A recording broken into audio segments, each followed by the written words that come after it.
Hello everyone. Welcome again, and in this entire series what we are going to start is multivariable calculus. So multivariable calculus is a advanced part of calculus which deals with one or more variables.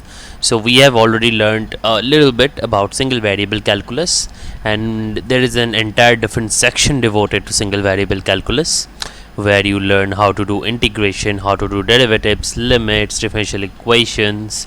So everything there is related to a single variable, right? We never had the time to bother about what happens if we have a multivariate function. How do we find the derivative of that? Or in fact, what do we find the derivative with respect to? As we have learned that we find the derivative usually with respect to ddx or something like that, but we don't really know here, right? So we are going to start a chapter which is called functions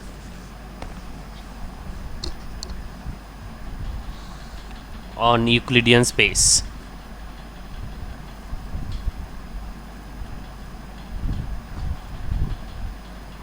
So functions on Euclidean space.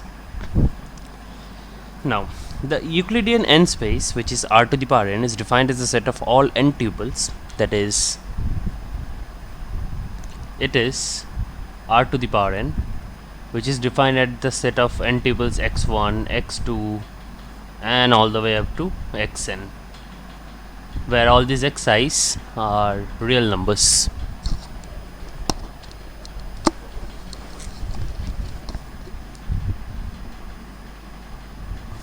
So this real numbers, when given in n tuples, is called a R to the power n vector. So a point in Rn is also called a vector, and they follow the same rule, and their norm is given by something called the norm, which is given by the absolute value sign, which is equals to square root of x1 square plus x2 square all the way up to xn square, where x belongs to R to the power n, right?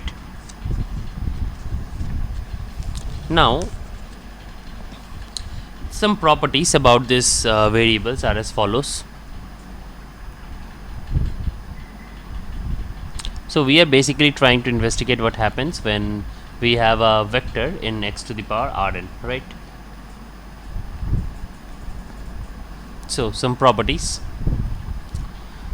Firstly, the norm is always non-negative, and if and only if actually mod x equals to 0, then x equals to 0, or we can say x is the 0 vector. If the norm is 0, then we obviously know that mod x is also 0. Another would be, suppose the norm of I equals to 1 to n xi yi is less than equals to the dot product of the norms of the two vectors. Basically the product of the two norms, which is not really in a vector because norm is a real quantity. This holds, so equality holds if and only if x and y are linearly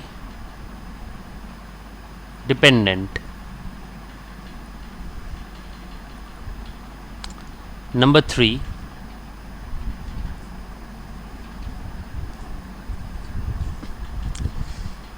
this is a property which we shall prove. So the modulus of x plus y should be less than equals to mod x plus mod y. This is more like the triangle inequality. It is also called the triangle inequality. Triangle inequality. And number 4 would be, for any real a, which is a belongs to real, ax is equals to mod of a into mod of x, where a is a real number and x belongs to R to the power n. Okay, so these are the four basic properties. So first one is very trivial, so let us start the proofs from number 2. So proof of 2, let us write it like that. So proof of 2 is basically we have that the norm of summation of I equals to 1 to n xi yi, the norm of this is basically less than equals to norm of x into norm of y. So we told that if x and y are linearly dependent, then the equality holds, right, as you can see here. Now the proof is, if x and I are linearly dependent, we first need to see that obviously if x and y are linearly dependent, then what happens is this.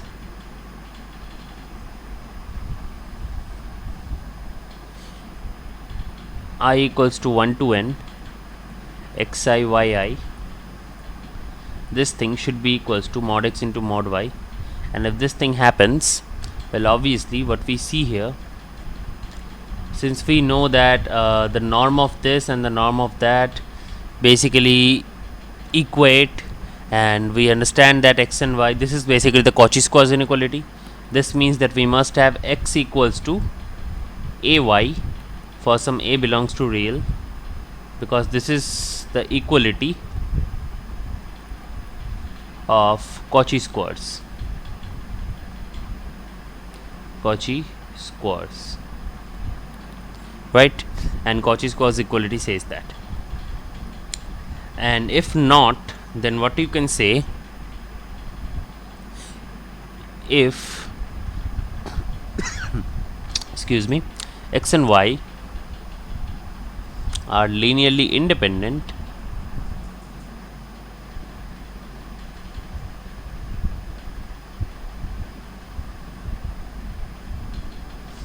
then, so if x and y are linearly independent, it only means that for all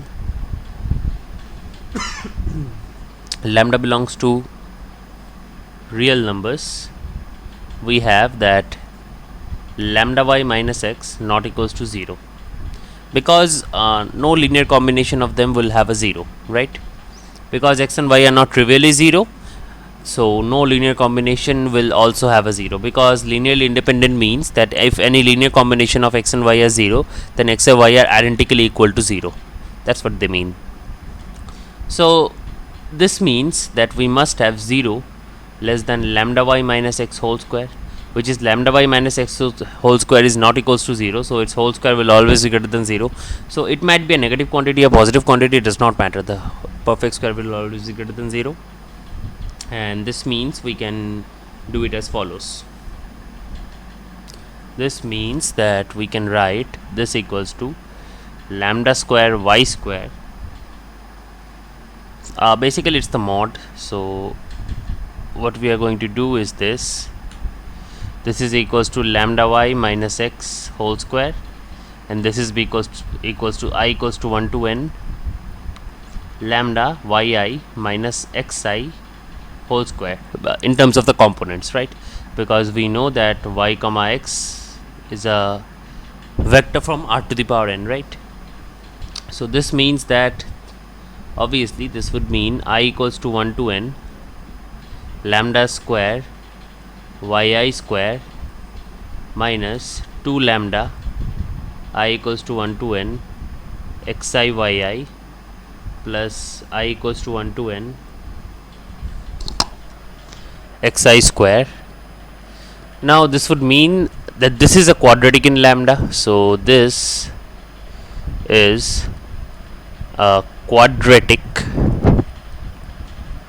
in lambda, therefore it has no real solutions, right? Because it cannot have any real solutions, because lambda y minus x whole square is always greater than 0. So lambda y minus x whole square is never equal to 0, and this means the discriminant must be negative because it only has complex solutions. So as you can see from this equation itself, this is never equal to 0, so it cannot have a real solution, because to have a real solution this thing has to be equal to 0. So for all lambda it has complex solutions, and that means the discriminant, which is d, is equals to, so you know the discriminant is b square minus 4ac, so b square is basically I equals to 1 to n xi yi whole square basically 2 times it whole square minus 4 into a is I equals to 1 to n yi square into c, which is I equals to 1 to n xi square. This must be negative. This would mean cancelling the 4's off, because there would be a 2 square is 4, we get I equals to 1 to n xi yi whole squared, which is less than I equals to 1 to n yi square multiplied by I equals to 1 to n xi square. And taking the positive square root, we find, because things are positive here, what we find is this: I equals to 1 to n xi yi is less than mod of y into mod of x, because since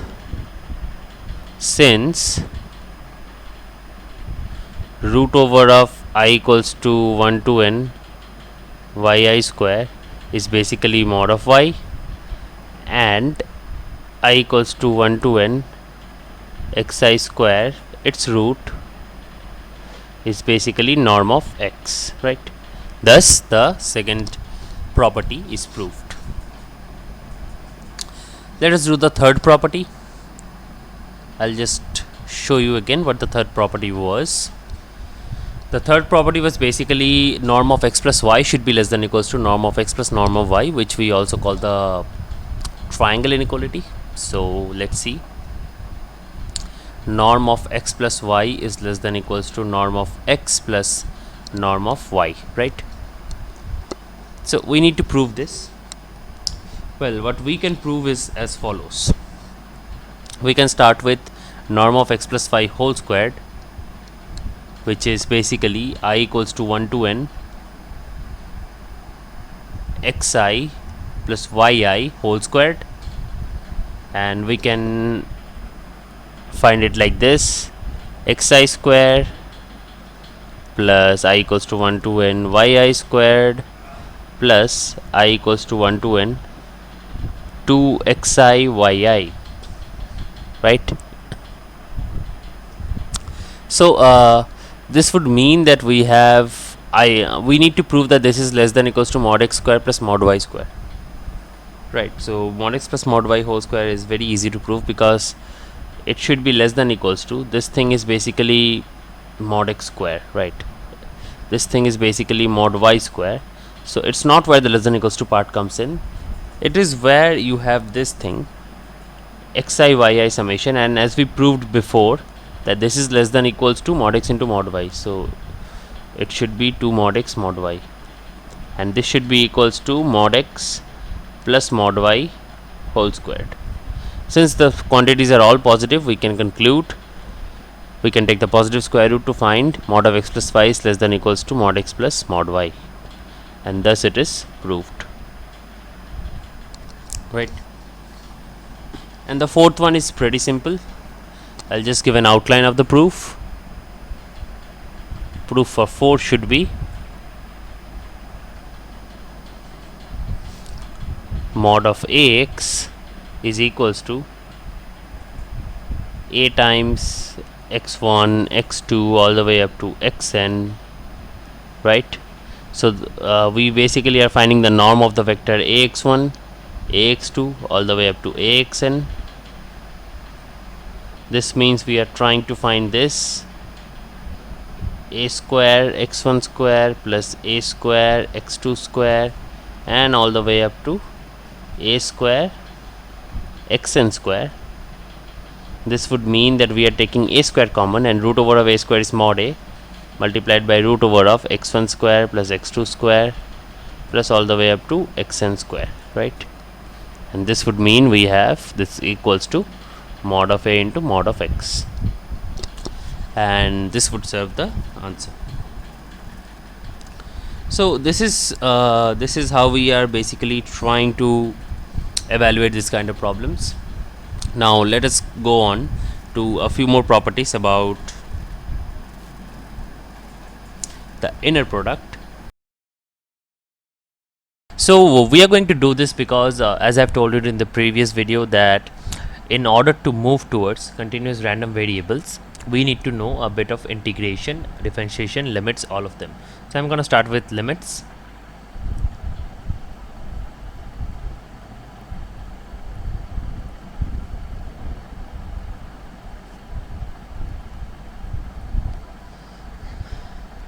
So limits, obviously, as the name suggests, you might have also seen it before, limits are a way to find the limiting value of a function at a certain point.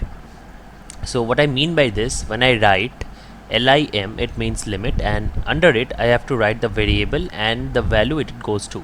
So this expression right here would mean limit x tends to 2. So theoretically it means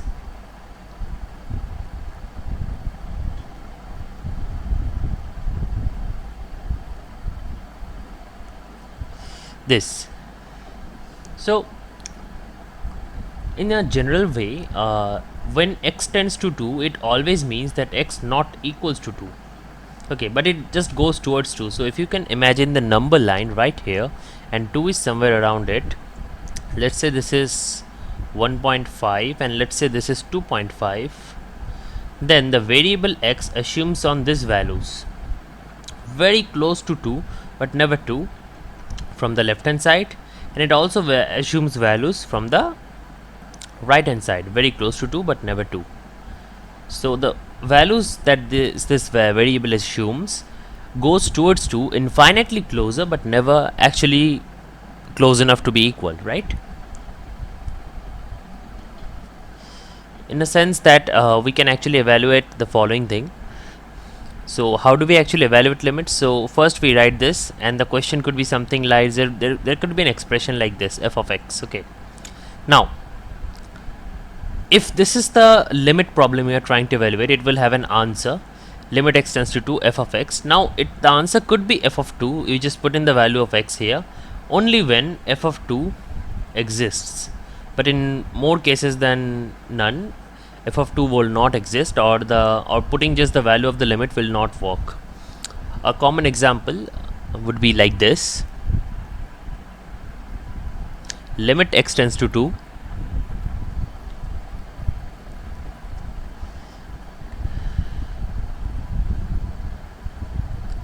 this. So as you can see, if we were to put the value here, it will give us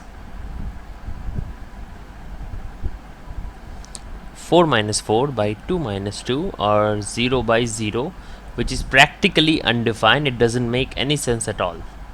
Okay, so therefore, like, this kind of problems need to be handled in a bit more subtle way. What we do here is this: we try to eliminate the factor that's making these zeros come, right? We try to eliminate the factor that makes the function undefined. So here this is the factor, and if you can see, the numerator can actually be factorized, right? How? Limit x tends to 2, x plus 2 whole into x minus 2 divided by x minus 2.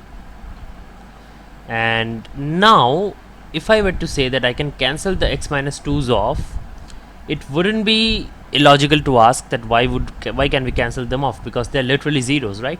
Because x tends to 2, but then x minus 2, if I put the value of 2, it becomes like 0 by 0, and you cannot cancel off zeros.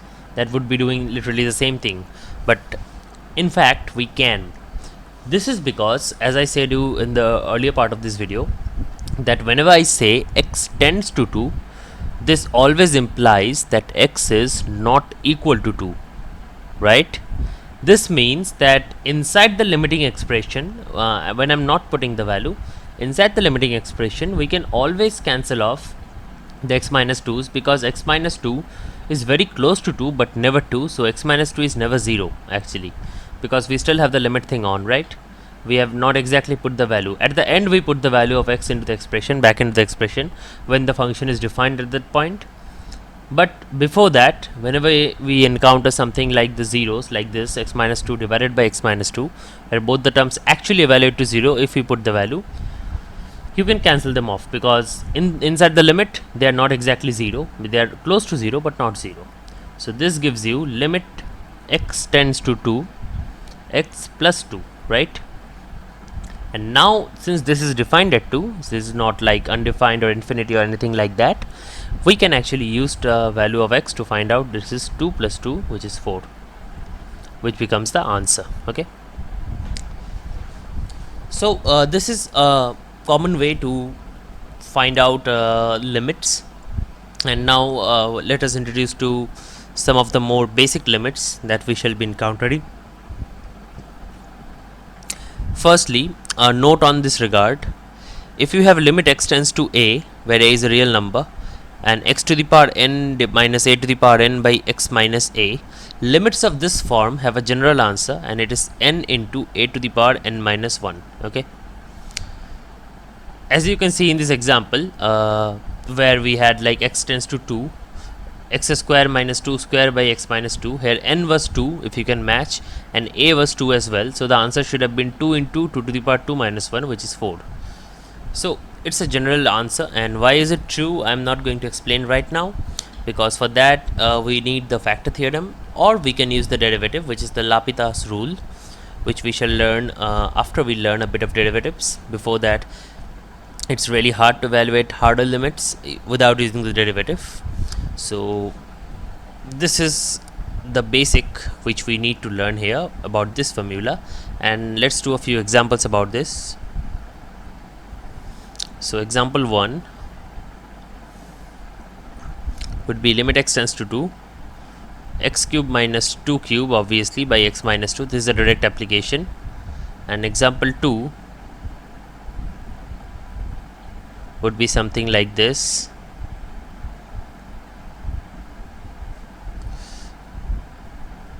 27 divided by x square minus 9. Now let us do the problems one by one. Solution to 1.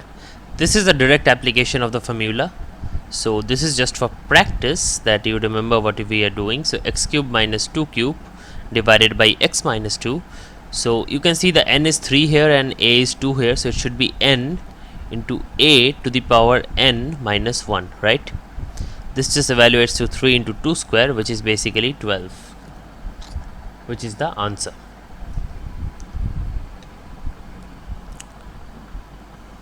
Now this one is a bit easier, but the next part could be a little bit more tricky, because it's not really the formula you think it is.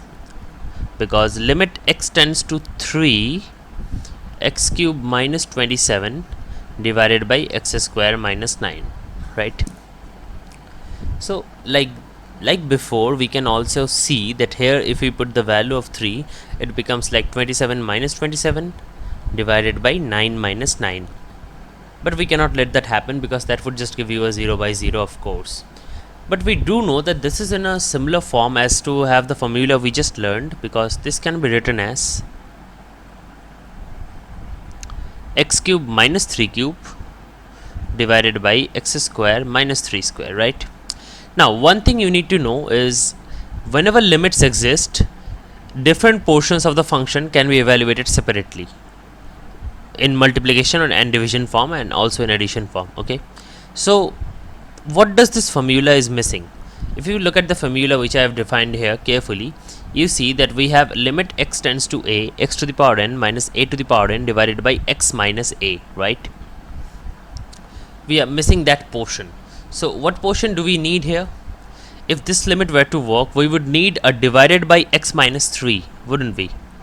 But how do we get that? Well, luckily there's two of those, and obviously you need two 1 by x minus 3's, right? So if you divide up and down by x minus 3, what you get is this. This is called adjustment. So in more cases, we would actually adjust the limits to a known form like this. We just divided up and down by x minus 3, which is obviously within the rules. And then again you can divide by x minus 3, because x tends to 3 implies x is not equals to 3, right? This is very important. because otherwise there would be no justification of dividing by 0, right, if x were equal to 3. Now these are two separate limits, right, and you can see they clearly form in the pattern of the formula we learned, but there are two limits and they are in divide form. But as I said, as long as the individual limits would exist, they can be evaluated separately. So basically, since both of these limits exist, it can be written like this: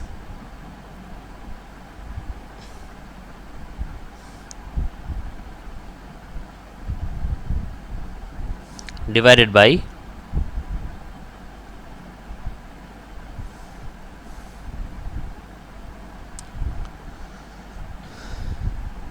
this.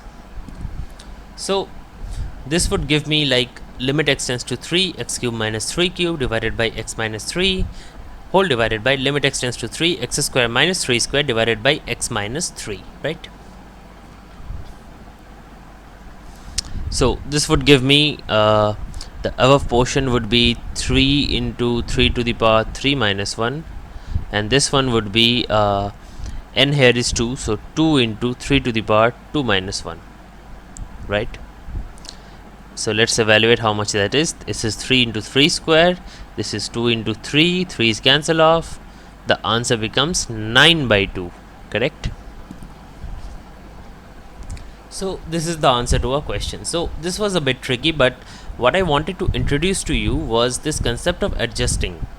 So we will find limits where we might have to introduce something new in order for it to work, like we just did the 1 by x minus 3 thing here in both the numerator and the denominator.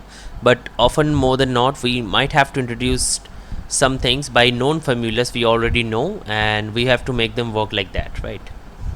We have to make them in a form we already know. That's what I'm trying to say.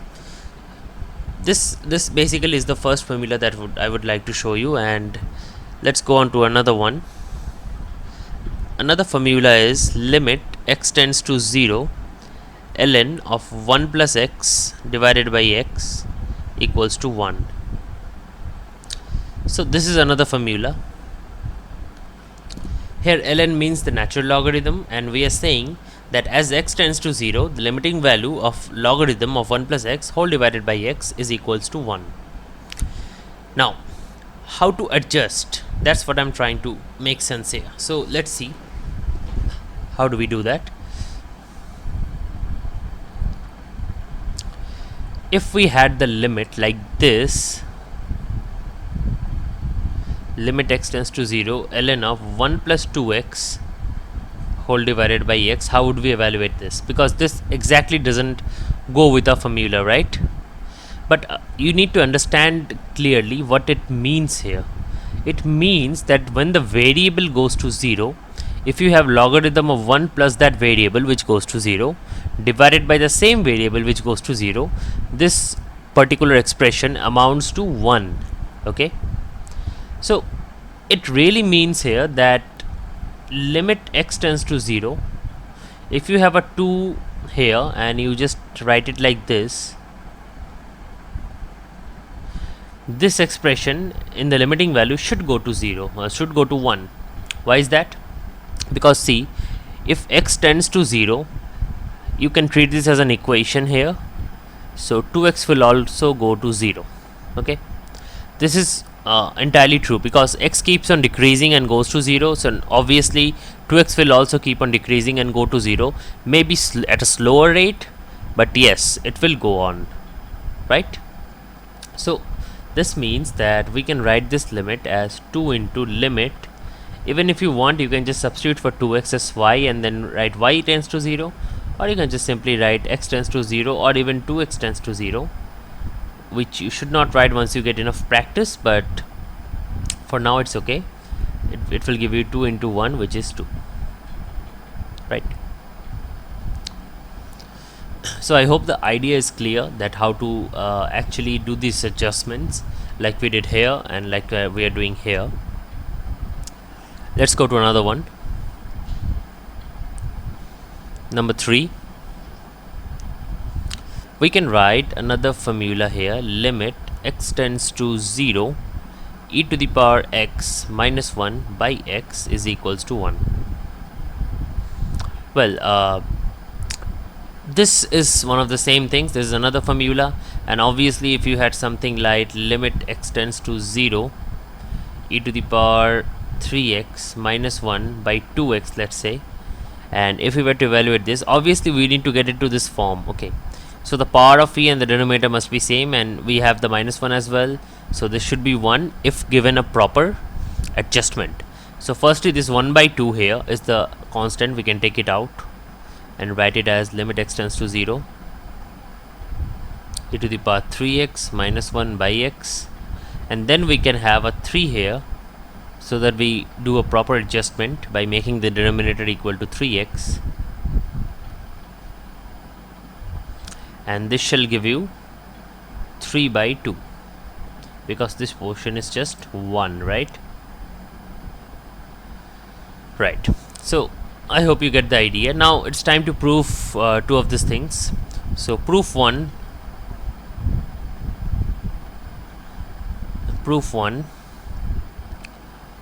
we are trying to prove that limit x tends to 0 ln of 1 plus x by x is equal to 1. Okay, see, this is not a very easy proof, but we can walk our way through it. I'll just show you how. Well, first of all, x tends to 0, so this obviously means that we have that mod x less than 1, since x tends to 0, so x is in the close neighborhood of 0, right? So it's like an epsilon distance, which is very small. We can consider as small as we want to be, and it's in that distance in between 0. So basically x lies in an interval like this, where minus epsilon to plus epsilon, and epsilon is sufficiently small.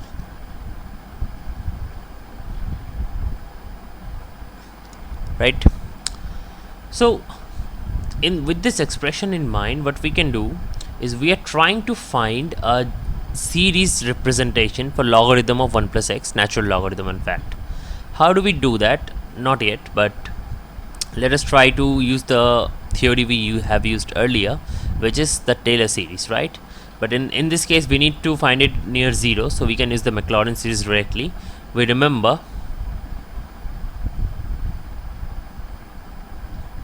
that Maclaurin series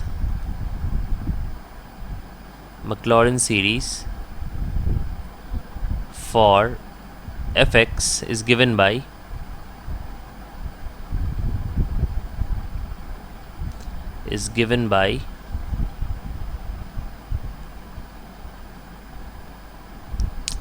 f of x is equals to summation n equals to 0 to infinity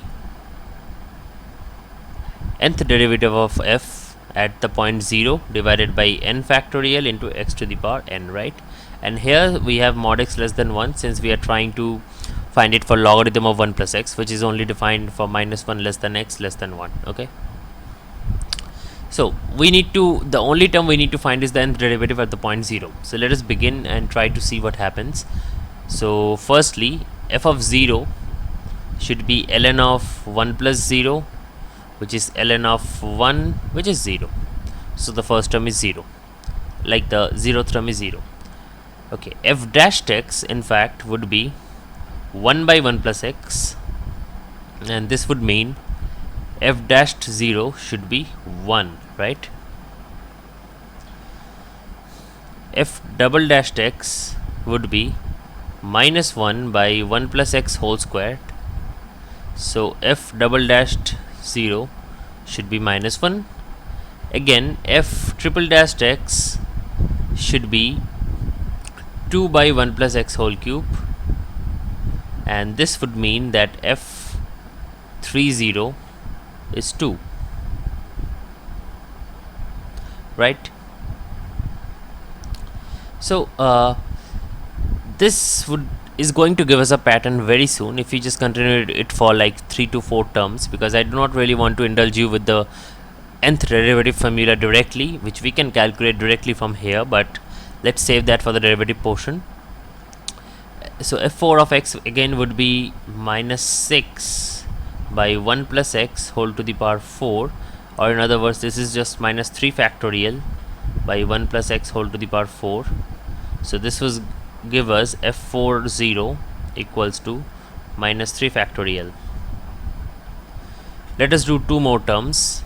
f5x would then be the differentiation of this, which would give you another minus, it will make it a plus, and it will be 4 factorial by 1 by x to the power 5, which would give me f5 of 0 equals to 4 factorial.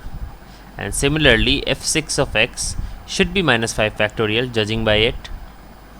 It should be minus 5 factorial by 1 plus x whole to the power 6, and this should be equals to minus 5 factorial, right? So as you can see, for the even number of even order of derivative, we have a negative factorial, one less than it, and for the odd we have the positive factorial but one less than the derivative.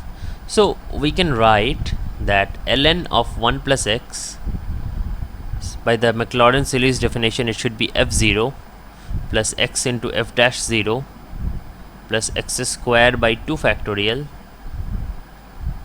into f20 plus x cube by 3 factorial into f30, and so on, right? Now once we start putting in the values, we see that f0 is 0 and f dash 0 is just 1. For the even one it's negative, if you remember, so it's not plus, it's like minus x square by 2 plus x cube by 3 factorial into 2 factorial minus x to the power 4 by 4 factorial into 3 factorial, and so on. Remembering that 3 factorial is just 3 into 2 factorial, so the 2 factorial will cut off and 3 will remain. Similarly here 3 factorial by 4 factorial will give you a 1 by 4. Continuing in this way, we get the series as x minus x square by 2 plus x cube by 3 minus x to the power 4 by 4 plus x to the power 5 by 5, and so on. So this basically right here is the Taylor series expansion for log of 1 plus x at the point x equals to 0. Now we want to see that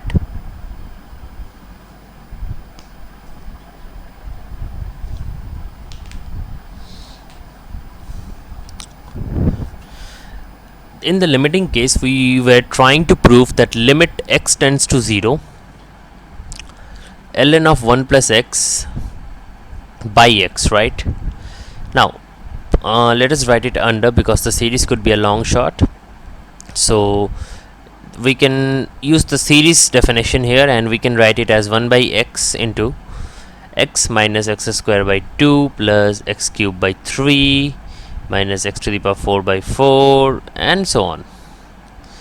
Now since we know that x tends to 0 means x is not equal to 0, we can divide by x and we can find that the answer is 1 minus x by 2 plus x square by 3 minus x cube by 4, and so on, right? Now as I know that we can always put the value of the limit whenever the function is defined, here we just have a bunch of plus and minuses, obviously infinitely many of them, but we can write this as 1 minus limit x tends to 0, and then x by 2 minus x square by 3, and so on, okay? But all of these terms will be 0, because when you put in x equals to 0, it doesn't matter how many of them are infinitely many zeros add up to zeros only, so the answer would be just 1 minus 0, or which is 1, and thus we have proved our limit, right? A similar argument can be made for the next one, where we are trying to prove this, where we are trying to prove limit x tends to 0 e to the power x minus 1 by x equals to 1. So starting with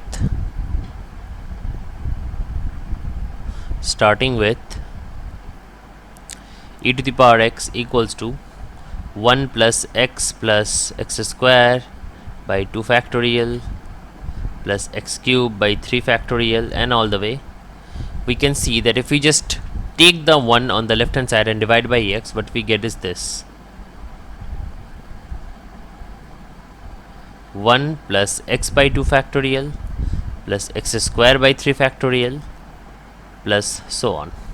Now if you apply limit to both sides, what you get is this: you get limit x tends to 0 e to the power x minus 1 by x equals to 1, since it's a constant, plus limit x tends to 0 x by 2 factorial plus x square by 3 factorial and so on.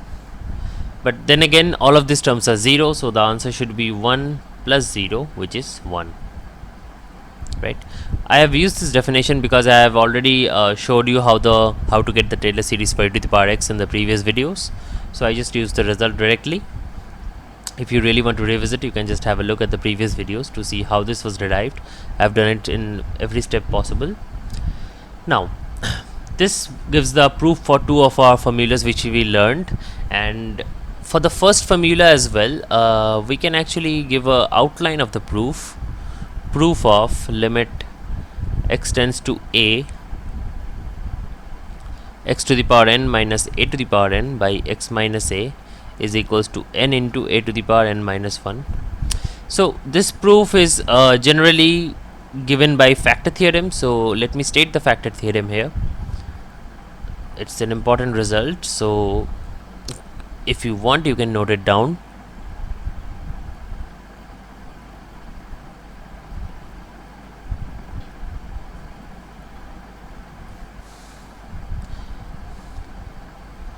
The factor theorem says that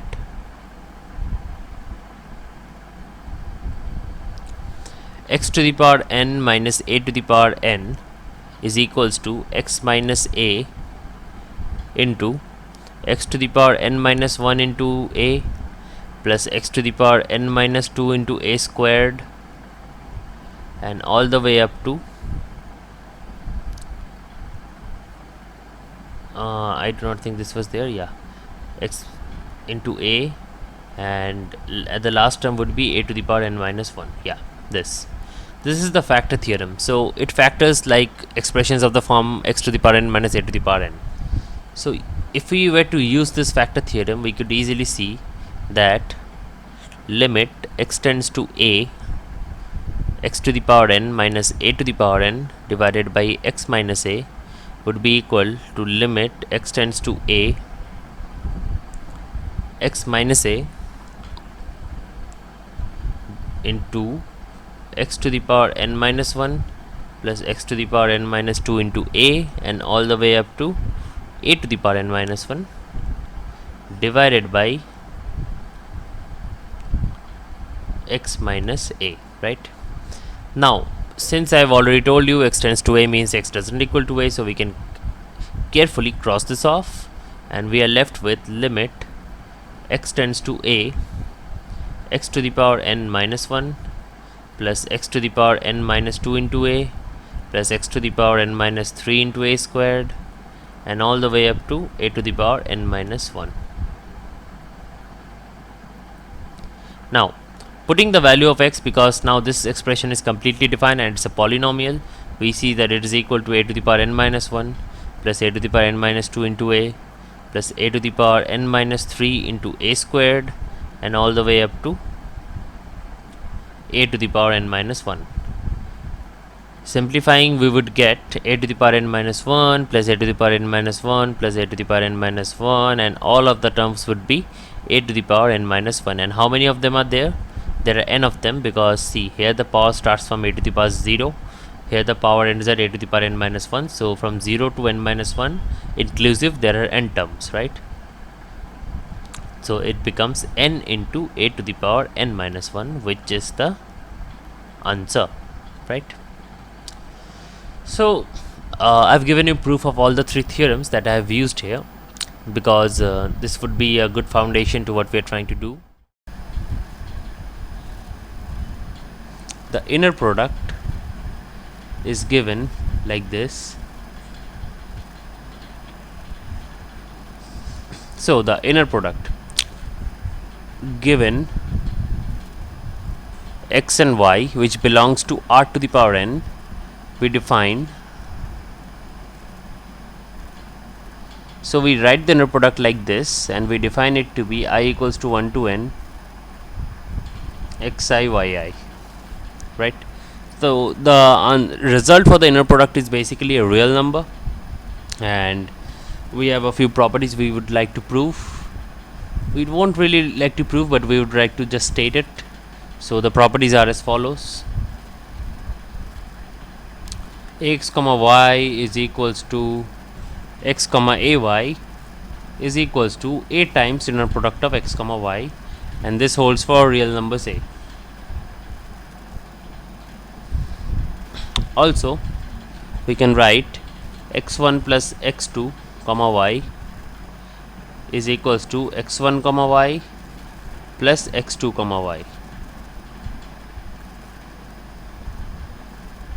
and also x comma y1 plus y2 should be equals to x comma y1 plus x comma y2. So this is called the property of bilinearity. Bilinearity.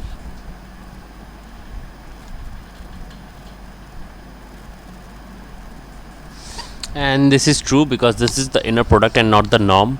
Be sure of that. So this is easy to prove, and an important property would be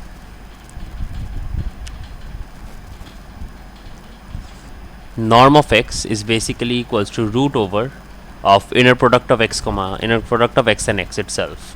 So inner product of x and x itself gives you norm of x whole square. So norm of x should be root over of inner product of x comma x.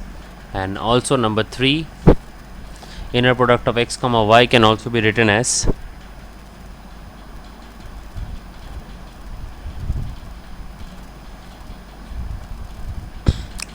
this is called the polarization identity.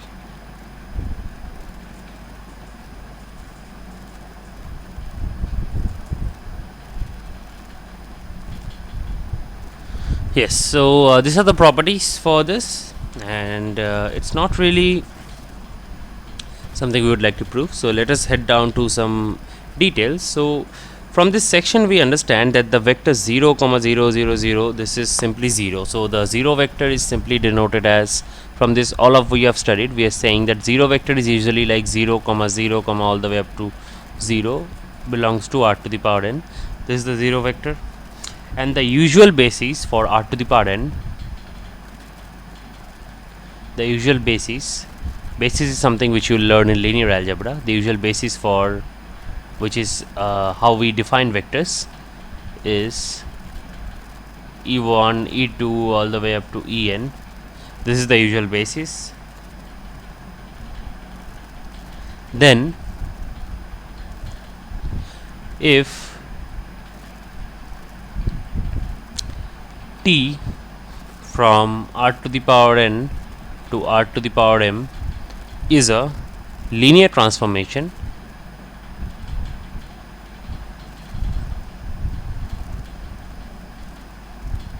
so if t from r to the power n to r to the power m is a linear transformation, the matrix of t with respect to the usual basis of r to the power n and r to the power m is the m cross n matrix.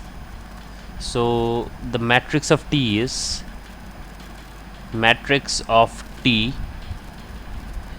m cross n firstly. So the dimension of the matrix is m cross n, and the matrix is given by A, and the coefficients are given by Aij. And we understand that T of Ei is equals to J equals to 1 to m Aj into Ej.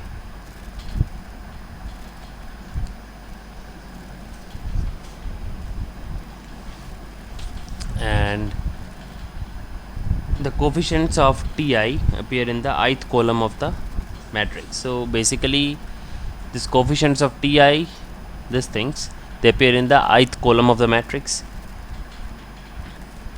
So this is how you basically find out the linear transformation and stuff. So there would be a lot of problems we would be doing later on first, but first now let us understand the theory.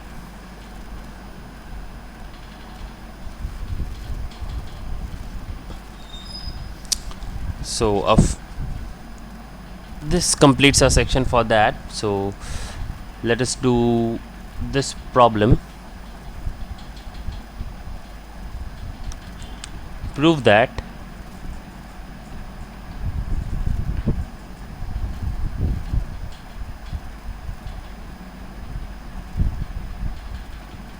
so we are trying to prove that norm of x is less than equals to summation of xi's, absolute value of xi's, where x equals to x1, x2 all the way up to xn, which is a vector for r to the power n.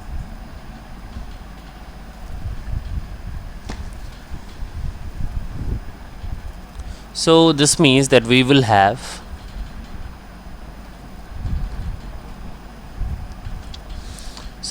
mod of x is less than equals to I equals to 1 to n mod of xi. So firstly, mod of x is simply equal to root over x1 square plus x2 square plus all the way up to xn square.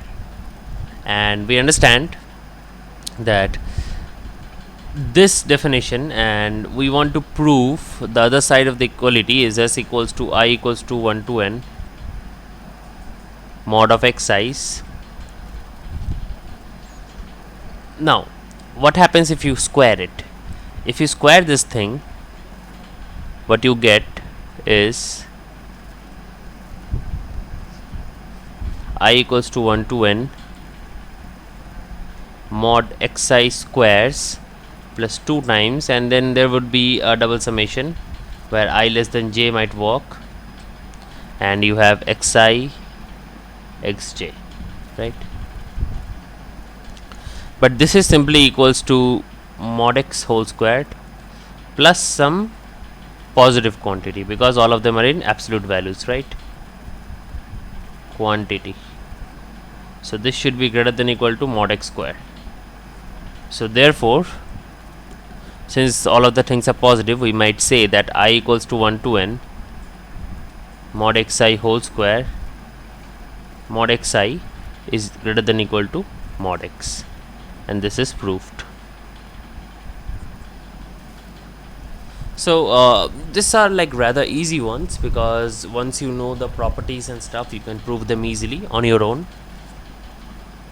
And what is required for this is basically the concept of limits. So you shall learn about how to do the limits pretty soon. And also we would do a bunch of problems in the next one, where we understand how to hold these problems together and how to solve all of them. Thank you for watching. So please download the Breatter Maths app, which is given in the description. It is a mathematical app where you can find all the necessary statistical calculators like chi-square calculator, one variable means, population means, t-value, and much more. You can also find calculus related calculators like integration, derivatives. There is a section where you can find what's coming up next. There is a section completely devoted on mathematical notes, where you can find notes on probability, statistics, calculus, and many more are there to come. In those notes, we have already explained all the examples, all the problems and theory, and we are just covering the video lessons and solutions of those here. You can check that out. Also, you can see the video solutions in a separate section where you can understand and give a feedback on what to expect next. You can ask for a problem, you can ask for a theory section as well. So please do check it out, and also do subscribe to Breatter Maths app and also its YouTube channel.